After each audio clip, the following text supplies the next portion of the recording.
Hi everybody, I'm doing a little video today because I've had a bad night, been up all night with IBS, and I'm struggling a lot with pain and shoulder pain today. And so I can only sit down at a computer for a short space of time. I can only sit down and read a book for a limited amount of time, but it's good because it's making me come and do this now, and I think the more I get to trying to vlog, the better I'm going to get at it. So what have I been up to? I watched it's not a good film, but I really enjoyed it. One, because I had my daughter's company, and I love being around all my kids and my husband, but there's just something when you're with girls, I can chat to them about anything. I'm not a very football or sporty mum, so I don't know all the football gossip. So it was Slender Man, and it only got 1 star on the Now box, which I think was a little bit sad because I would have given it a 3-star rating.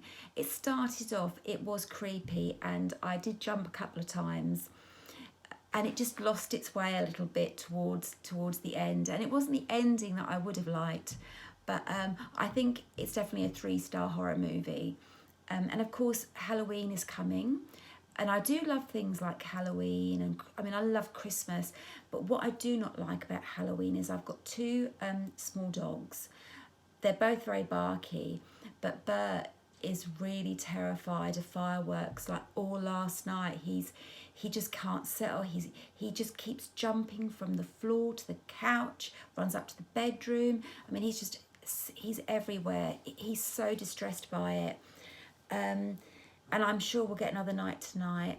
But I have just made little packages I've got 2 kids at university. Kitty's in the 2nd year studying English Lit and creative writing, and Paddy's doing biology, something to do with cells. I don't know a lot about biology, but he really enjoys it. And I sent them off little Halloween packages, just silly little things, like there's little like chocolate eyeballs and some little cakes that have got green or strange Jaffa cake green stuff in. And I just think it cheers them up a little bit, because although I know, especially my youngest is having the time of his life, partying and drinking and hopefully studying, he does feel a little bit homesick, so it's nice to get little packages from home. Okay, thank you to the person who bought my book on a paperback. It's the first sale that I've made in 21 days, so I am so happy. I actually don't get any money for it because I've got it as low as Amazon will allow me to sell it at. I would go lower, I would go $2.99, but Amazon don't let me. And I don't get any money for it whatsoever, but I am so happy. I just want I want people to go on and buy my book. And so, how do I feel about 3 weeks going by and no sales? Well, I think I'm quite philosophical. I'm a realist. Money is tight, and I pick up a lot of my books from the charity shop. It's not often that I buy one, I go into Waterstones or I buy one new. So I understand that that's the case with many people that read books. And there's so many great books out there by authors who have got a great background and a brilliant writing CV. So why would anybody, buy my book? I'm an unknown. But you know what? The way I look at it is, if you think, well, how can I help? I'd like to help somebody, maybe change their life. And that, when you buy my book, you are helping me, and you are starting to change my life, because, since I was taken down by myelopathy, everything that I loved doing, which was swimming and dancing, and, I used to go to the gym, all those. I was a very active person, really active mum, always in the car, always going somewhere with the kids.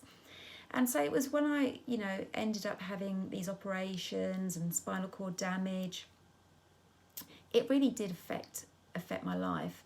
And I've forgotten what I was it off with. Sorry, I mean, I'm on so much medication, I lose my train of thought really badly. Oh, yeah, so if you buy my book, you're helping. My writing is me trying to reinvent myself so that each day I think to myself, yes, get up, get showered, get dressed. You know, you're a writer, you've got books to write, you've got books, you know, you've got competitions to run and books to wrap up and send. And that really does make a huge difference to me.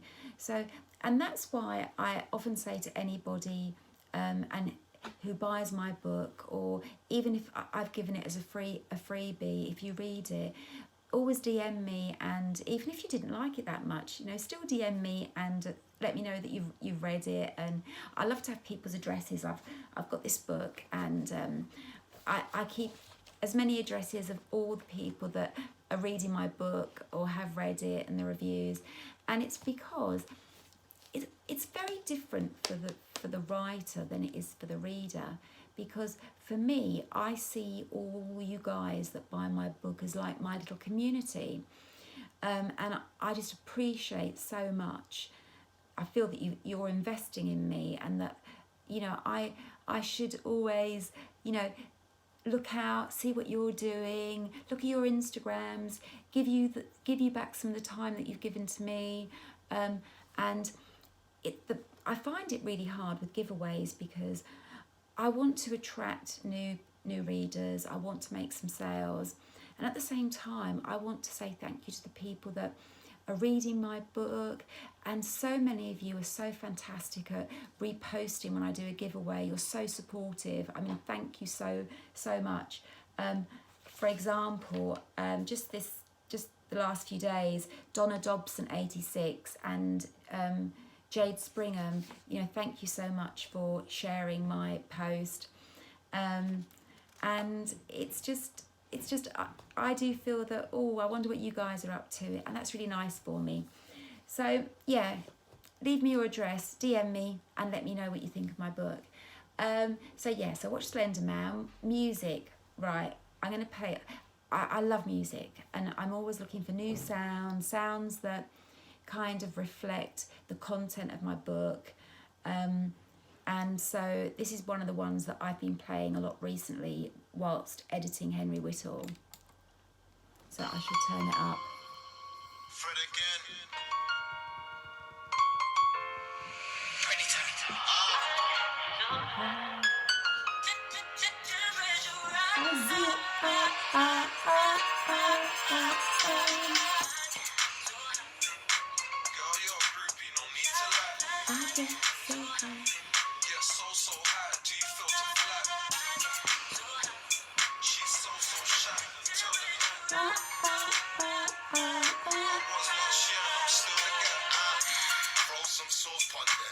Right, so that's that. And also I'm listening to Aaron Smith dancing a lot. I love that.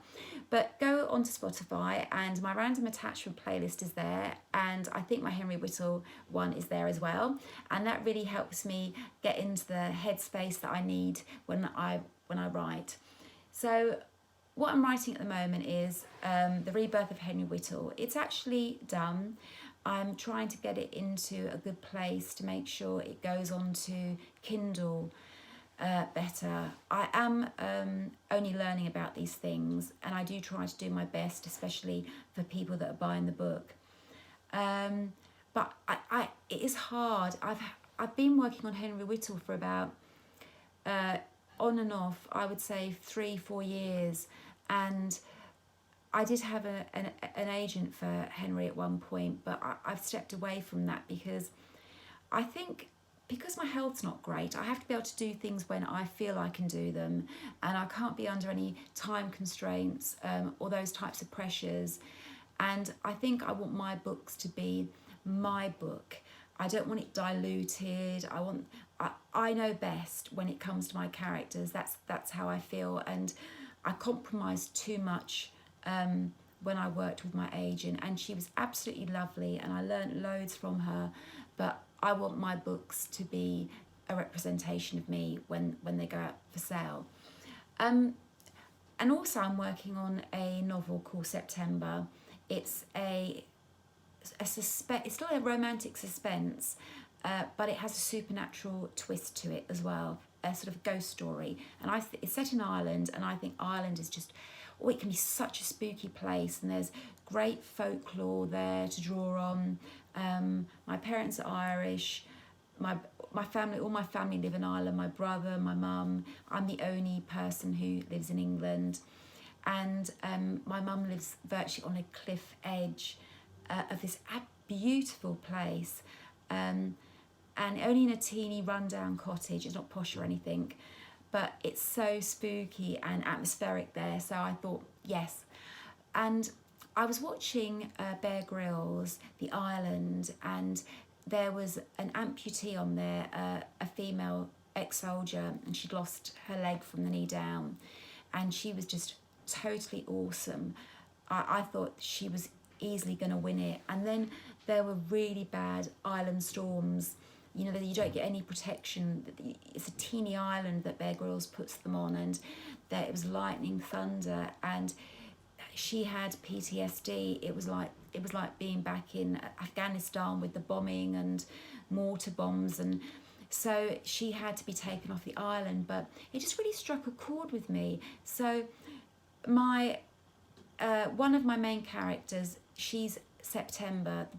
The book's named after her, and she's called September. Her father was August, and it's because names of a child were not important to him, and he was named after the month he was born in, and so that's what he named his daughter. And her love interest is Noah, and Noah is ex-army, and he's an amputee. Well, how do I go about? Obviously, I'm not an amputee, and I'm not a lover of throwing something in because you think it's the in thing. Like, you know, I'm not going to have a sort of a pansexual person, or you know, a gay man or whatever in there, unless it fits that story and it's right for that story, and I can reflect that person as a real person. I don't want to just throw somebody in there and they be flat. So how do I go about that? Well, I've got this Life Without Limits, and I haven't read that yet. I have read a book before that, so that's on my reading list, and I have just started this, and literally it is just the most, I mean, I've only read the first about 3 pages and I was nearly in tears. I don't even know the amputee yet in here, and it's just from such a brilliant perspective. Basically, in the inside of the book, it lists all different types of items that soldiers might use. And the first one, which is the tourniquet, it is from the perspective of the tourniquet. And so obviously there's been a blast. Maybe the soldiers stood on a minefield, and it's the tourniquet that's telling you about how he goes up in the air and he lands, and the sounds, and it's just so unique. And I've only read 3 pages, and I think I'm going to absolutely love this book. So that's going to help me make Noah as real as I can make him be. And so I didn't just throw in an amputee because I thought, oh, that'll sell books. It's just basically really after seeing this amazing woman on Bear Grylls. And I love Bear Grylls. And of course, I read things like, I haven't got it handy, but, what's it called? The SAS Who Dares Wins, and I like to know how they think, the SAS guys, and so I do that. But look, I don't want to chat too long because I don't want to bore you to death. But so far, this is still my book of 2019. You know, we're all so different, and some of us will love one book and hate another. Like, I loved The Girl Before. I gave it to my daughter, and she didn't really enjoy it at all. She thought it was sort of preposterous. When she explained it to me, I could absolutely understand, you know, her point of view. And so it's a very personal thing, because we think differently, we like different people, and therefore we're going to, when we read a book, I might really dislike one person, and then you might really like another. I mean, Gone Girl, it's just a multi-million selling book, and I didn't like it. I just didn't like the characters. I have to really like characters to enjoy my book. They don't have to be rocket science. They don't have to be written. It doesn't have to be the Goldfinch. It can be like a Mills and Boon. But if the character is brilliant, then I will like it. And this, I'm really torn between Final Girls and this as my book of the year. This is YA. It's look, it's by Jenny Downham, and it's not her first book. I think it's her third or fourth book, and it's about a wonderful teen girl, Lexi. She's furious and inflammable, and acts before she thinks, and it's basically about anger management and how sometimes we don't think about, as parents, we think about ourselves and we don't think about our children. And I do think it's a choice whether to have a child or not. Women these days, that you don't have to have children. It's a great thing to be able to have that choice and to live the life that you to live your best life. And I just think that when you go down the route of having children, they do turn your life upside down. And I think you have to put them before your own needs, not all the time, but a lot of the time. And certainly from in this book, Lexi is like the third wheel. She's just nearly an unwanted child, really. Even though her mother thinks she loves her, she doesn't do all the things that a really loving mum, a mum conscious about her daughter's happiness does. But you should buy this book. If you like YA, then this book is it's gold dust. I loved it. Oh, I'm going to eat one now because my throat is so dry. But basically, I love squashies, but not the bubblegum ones. My son accidentally picked up the bubblegum ones, but I'm addicted to the drumstick ones. I love them. What else? So that's my reading. Oh, yes, Christmas is coming. I love Christmas. And I'm absolutely shocked because I went and got the Boots Christmas catalogue, and they're not doing the three for two, where you get 3 items and you get the third one free. So that is shock horror. I'm still going to be looking out for their star buys, but I like anything pink. I'm really girly. I like pinky flowery things. And just in case my kids look, I absolutely love these. They've got Ted Baker. It's just so floral and pretty and pinky. And then I found this in the Boots catalogue too, and it's champneys. And how lovely is that?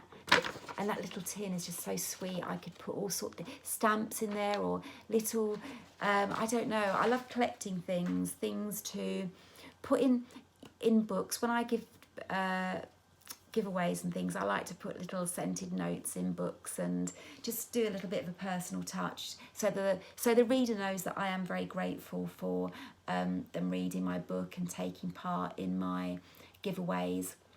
And it's really hard to know what makes a good giveaway, because I've done a few things in the last few weeks that nobody's applied for my giveaway, but I am going to do a Cruel Prince giveaway. So I've read the Cruel Prince. I haven't read the next book. I think it's the King something, and now the Queen of Nothing is coming out, and I'm going to buy the Queen of Nothing, which is very rare, as I said, for me to do. But I'm going to buy it. I'm going to read it probably in a couple of days, and then I'm going to put it as a freebie, the 3 books together. And I'm so happy that I've reached 1,000 followers on Instagram, and I was thinking, what could I do to say thank you? And that's the giveaway that I'm going to do for reaching over 1,000 on my Instagram. I think that's everything. So I'm going to let you go now, and have a great Sunday, have a great week at work, and thank you for listening to my very long vlog. And it'd be lovely if you followed me and you came and found me on Instagram. Bye everybody.